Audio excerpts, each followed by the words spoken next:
Bueno, a ver, vamos a ir con la última parte del tema, vamos a subrayar muy poco, tenéis poco tiempo para estudiar y lo voy a tener en cuenta y las explicaciones van a ser bastante sencillas, ¿vale? ¿Qué más? Bueno, no he podido subir los vídeos antes porque, bueno, en primer lugar estoy de huelga y en la huelga menos trabajar hay que hacer de todo, ¿no? Pero bueno, yo he trabajado. Y bueno, por otra parte, que no puedo subir los vídeos a la vez y tardan muchísimo en subirse. Vale, la última parte del tema es la parte de filosofía de la ciencia. A finales del siglo XX y comienzos del siglo XXI, la epistemología, o sea, la teoría del conocimiento, se reconduce y deviene filosofía de la ciencia. ¿Qué quiere decir esto? Que la reflexión sobre el conocimiento en general acaba siendo la reflexión sobre el conocimiento científico, estrictamente científico, ¿no? Porque al final, bueno, hemos visto que hemos diferenciado conocimiento, creencia, opinión, y al final el verdadero conocimiento que se puede justificar, que esa era, acordaos, la definición de conocimiento, es el conocimiento científico. Bueno, también el conocimiento común, pero no es la forma de justificación, no es desde luego rigurosa en el mismo grado, ¿no? Y bueno, así había acabado un poco la primera parte del otro tema, ¿no? Habíamos apuntado a que después de Kant, con la filosofía contemporánea, la reflexión sobre el conocimiento se vuelve la reflexión estrictamente por el conocimiento que es científico. No el conocimiento en general, recordad que en Platón teníamos conocimiento sensible, que era como la doxa y la opinión, conocimiento racional. No, aquí ya no es que el conocimiento sensible sea opinión, es que la opinión no es conocimiento, ¿vale? Entonces, de algún modo, se cercena mucho más la noción de conocimiento. Y bueno, con esto ya no me enrollo más. Vamos a ver que vamos a subrayar de aquí, que vamos a subrayar muy poquitas cosas y la idea es quedarnos con los conceptos más importantes y las problemáticas más importantes de la filosofía de la ciencia. Entonces, bueno, de modo introductorio, donde tenéis aquí el conocimiento científico, el origen de la realidad, vamos a subrayar que en el siglo VI a.C. nació en Grecia una nueva forma de abordar las cuestiones. La ciencia y la filosofía surgen con la misma actitud crítica y, al principio, eran indistinguibles. La ciencia se independizó de la filosofía y empezó a desarrollar métodos propios durante la Revolución Científica. Y subrayéis ahí los siglos XVI y XVII, que son los siglos en los que se desarrolló la Revolución Científica. Vale, esto es importante. De algún modo, en la antigua Grecia, la filosofía surge de un modo muy similar a la filosofía y surge como reacción a las explicaciones míticas. Esto lo hemos visto en el tema 1. Y de algún modo basta con irnos a la teoría de Platón para darnos cuenta de que filosofía y ciencia se identifican bastante. Son los filósofos quienes deben gobernar la polis, porque son los filósofos quienes pueden hacerlo desde la idea del bien.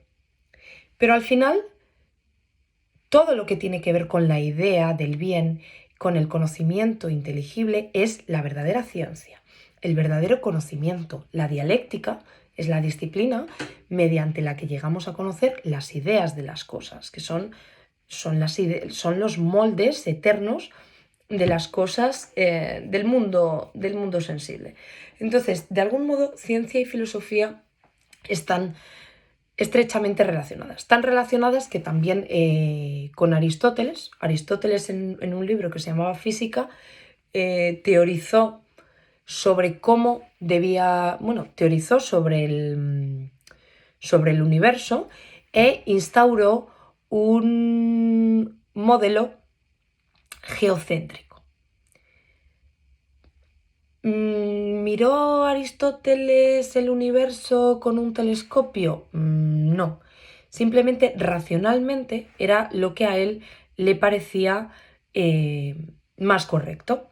También decía que los astros giraban alrededor de la Tierra describiendo, por ejemplo, órbitas circulares. Hoy sabemos que las órbitas no son circulares, que son elípticas. ¿Y por qué decía Aristóteles esto de las órbitas circulares? Pues porque a él el círculo le parecía la forma más perfecta de la geometría. Entonces, el modelo geocéntrico de Aristóteles pervivió y perduró hasta la Revolución Científica y Nicolás Copérnico, que instaura el modelo heliocentrista. Bueno, son importantes Nicolás Copérnico y Galileo. Y al final lo que hacen es, lo que instaura la revolución científica es una nueva forma de hacer ciencia. ¿Por qué? Porque Aristóteles y los antiguos ellos decían que el universo era así, pero nunca se habían parado a estudiar el universo como lo estudiamos científicamente hoy en día, sino que simplemente ellos desde la filosofía divagaban sobre cómo debía estar organizado el cosmos y el universo. En cambio, Galileo, Copérnico hicieron una serie de investigaciones que acabaron con el modelo geocéntrico de Aristóteles y bueno, pues de Galileo es muy famoso, por ejemplo, el hecho de que diseñara un instrumento para medir el recorrido de las órbitas que dibujaban los planetas, y él no dijo que no era, y él ya refutó la tesis aristotélica de que eran circulares y efectivamente dijo que eran elípticas. ¿Y qué peculiaridades incorporaron o qué peculiaridades tiene esta nueva ciencia que dura hasta nuestros días y se instaura con la revolución científica en los siglos XVI y XVII? Pues en primer lugar, la matematización ahora nos parece algo muy extraño, sobre todo los que seáis de ciencias y sabéis que la matemática siempre está muy unida a la física. Pues hasta la revolución científica, la física era casi filosofía y la matemática no se aplicaba para nada al estudio de los fenómenos físicos. Hoy en día sí, porque de algún modo nuestra ciencia es deudora de aquella que se inaugura con la revolución científica. Otro de los fenómenos que es importante con la revolución científica, además de la matematización, es la experimentación. Aristóteles decía que el universo era así y era así. En cambio, Galileo, Copérnico, Kepler hicieron experimentos para poner a prueba las hipótesis de Aristóteles. Y, aunque también nos sorprenda, no siempre la ciencia ha hecho experimentos. La ciencia únicamente comienza a hacer experimentos tras la revolución científica. Y es esto lo que tenéis en el punto 1.2, de lo cual vamos a subrayar Galileo Galilei, primer científico moderno, por inaugurar una nueva forma de hacer y de entender la ciencia. Esta forma de proceder, dos características. Experimentación.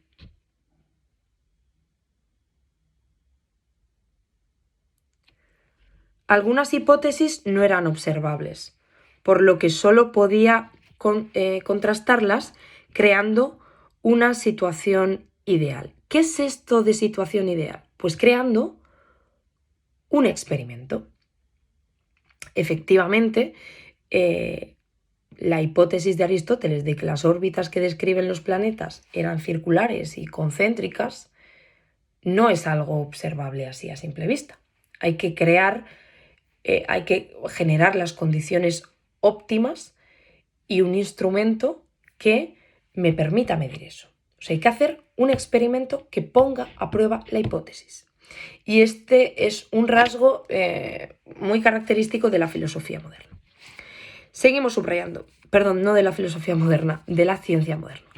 Seguimos subrayando. El experimento permite aislar el fenómeno y estudiar solo las variables decisivas. Bueno, esto también es importante. A veces alguna hipótesis o algún fenómeno no se debe únicamente a una variable, sino a varias. Entonces la idea es aislar las variables decisivas, ¿vale? Que interceden en el fenómeno que pretendemos analizar. Vale, entonces, experimentación. Crear una situación ideal. El experimento permite aislar el fenómeno y estudiar las variables decisivas. ¿Con qué propósito surge el experimento? Pues como hay algunas hipótesis que no son observables per se, como que, yo qué sé, la que he dicho, que los planetas describen órbitas circulares y concéntricas, pues hay que hacer un experimento y además diseñar un instrumento que nos permita contrastar eso.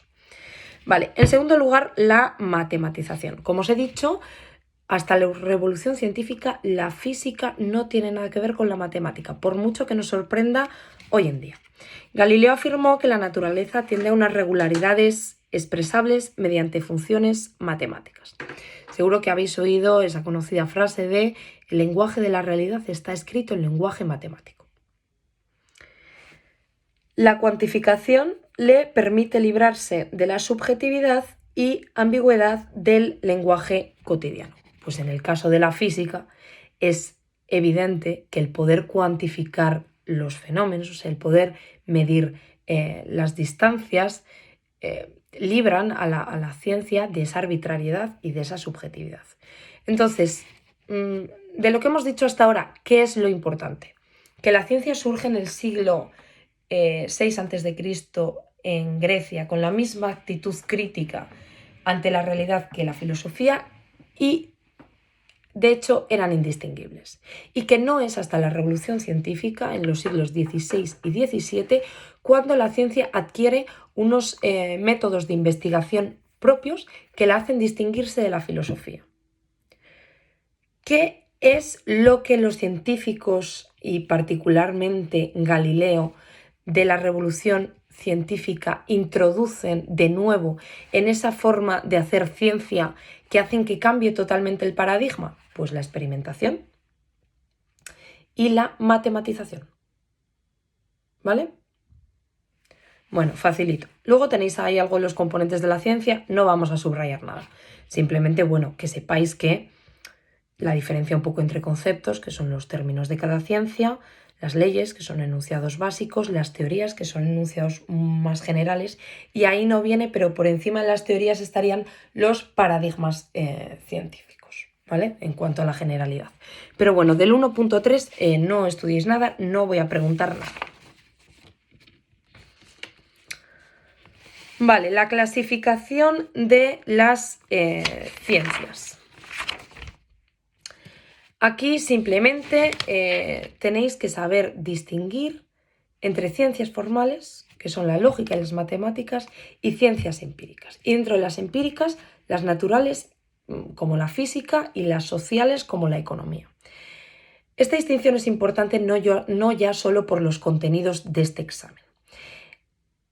Es importante porque yo he empleado muchísimo esta distinción en clase.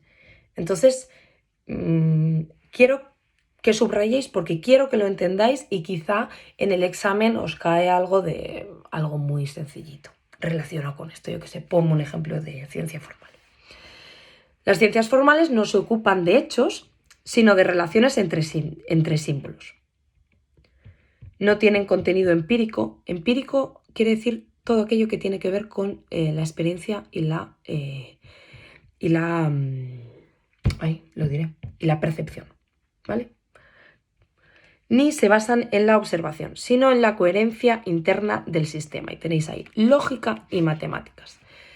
Vale, efectivamente, las matemáticas obedecen a algún hecho de la realidad. O sea, ¿una ecuación obedece o expresa algún hecho concreto de la realidad? Evidentemente no. Las matemáticas únicamente expresan relaciones entre símbolos. Y es así, porque una raíz cuadrada, no quiero poner este ejemplo porque igual meto la pata. Una suma es una relación entre dos números o varios y es una relación sumativa. Luego también puede haber una relación entre dos números, ¿no?, de multiplicación, de producto. En cierta medida, yo creo que los que estudiéis matemáticas podéis ser bastante conscientes de la diferencia de las matemáticas respecto a otras ciencias como la biología o la física. En física, los que deis física, haréis problemas sobre un caso concreto.